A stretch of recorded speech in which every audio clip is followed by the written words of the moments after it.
So, have you ever seen this happen? A brand new piece of tech comes out, it's brilliant, it's innovative, the first people who use it love it, and then, poof, it just disappears. It's one of the most frustrating, painful things to watch in the business world. Well, today, we're going to get to the bottom of it. We're going to find that hidden trap that sends so many amazing ideas straight to the tech graveyard. This quote from Geoffrey Moore just hits you right in the gut, doesn't it? Why not us? I mean, you can just feel the pain in that question. It's what so many founders and their teams ask themselves. They're looking at their product, thinking, this is better. It has more features, it's faster, it's smarter. And yet, they lose. So what on earth is going on? How can the best product not win? Well, here's the thing. The answer isn't about the product. It's not about the features or the tech. It's about the map that everybody is using to find their way to success. And here's the kicker, that map has a huge chunk missing. So, to really get this, let's look at a story. It's a classic, kind of tragic tale that we see play out time and time again in Silicon Valley and beyond. Okay, picture this. You've got a startup. They've built something incredible. They land a few huge, exciting customers right out of the gate. They're thinking, this is it, we're on our way. So they start hiring, they get bigger offices, and then bam, sales just stop. They hit a brick wall. All of a sudden, the money's not coming in, but the bills are piling up, and the whole thing just implodes. So why did it happen? Simple. They were navigating with the wrong map. Now this faulty map I keep talking about is something you've probably seen before. It's the classic technology adoption life cycle. You know, it's that familiar, reassuring curve that's supposed to show how new ideas spread through a population. Yeah, it's that nice, clean bell curve.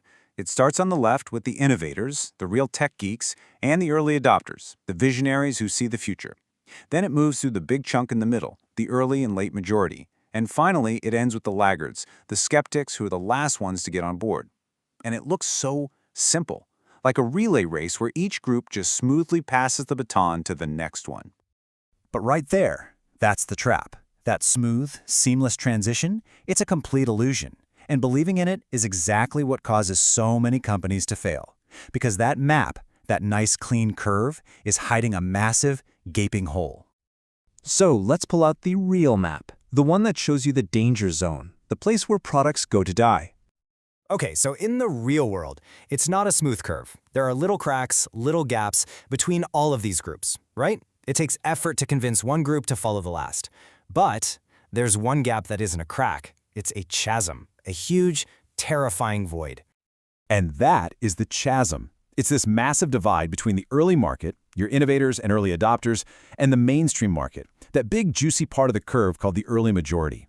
And understanding this gap, this is everything. This is where brilliant products fall in and are never seen again. So the big question is, why? What makes this one gap so incredibly hard to cross? It's because the people on one side of the chasm are completely, fundamentally different from the people on the other. Think about it. Your early adopters, they're visionaries. They're looking for a revolution. They get excited by high-risk, high-reward stuff. They want to be first.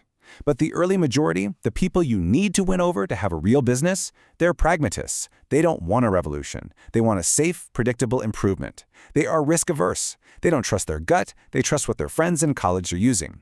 So the very thing that got the visionaries excited is the exact same thing that scares the pragmatists away.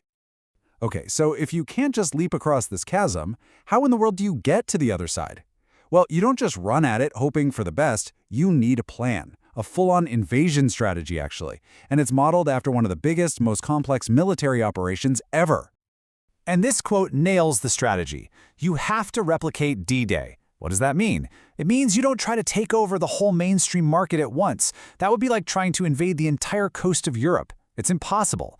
Instead, you concentrate all of your resources, all of your firepower, on one single specific point, a beachhead, your own personal Normandy.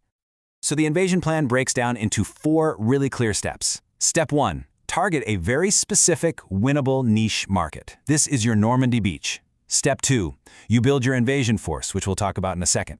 Step 3, you hit that beachhead with everything you've got and you dominate it.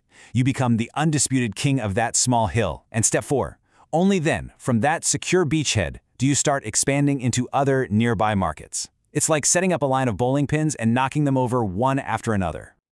All right, so I mentioned an invasion force. What does that actually mean in business terms?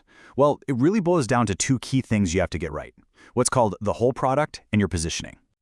Let's dig into this idea of the whole product, because it's absolutely critical. See, pragmatists in the mainstream market, they don't buy a product, they buy a complete solution to a problem they have. They want the whole shebang.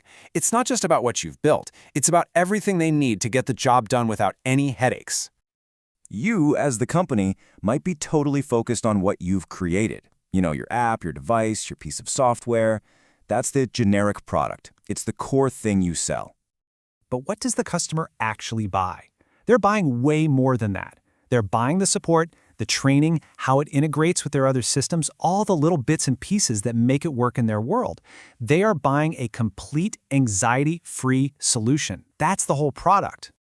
So, to get across that chasm, your mission is to make sure that this entire whole product exists for your very specific niche target. And here's the key. You don't have to build it all yourself. You can partner, you can form alliances, but it's on you to make sure that entire package is ready. You are the general responsible for assembling the entire invasion force. And last but not least, you need to be able to communicate your entire strategy in like 10 seconds. And this little formula, this positioning statement, is the perfect tool for that.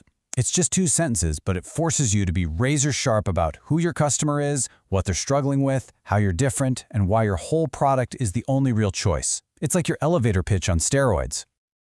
So, let's wrap this up. The big takeaway here is that the journey to mass market success isn't a smooth uphill climb. It's a dangerous chasm crossing. And winning isn't about having the slickest technology, it's about having the smartest invasion plan. We've laid out the map for you. You can see the terrain, you know where the danger lies. So now there's really only one question left to ask yourself. What's your beachhead?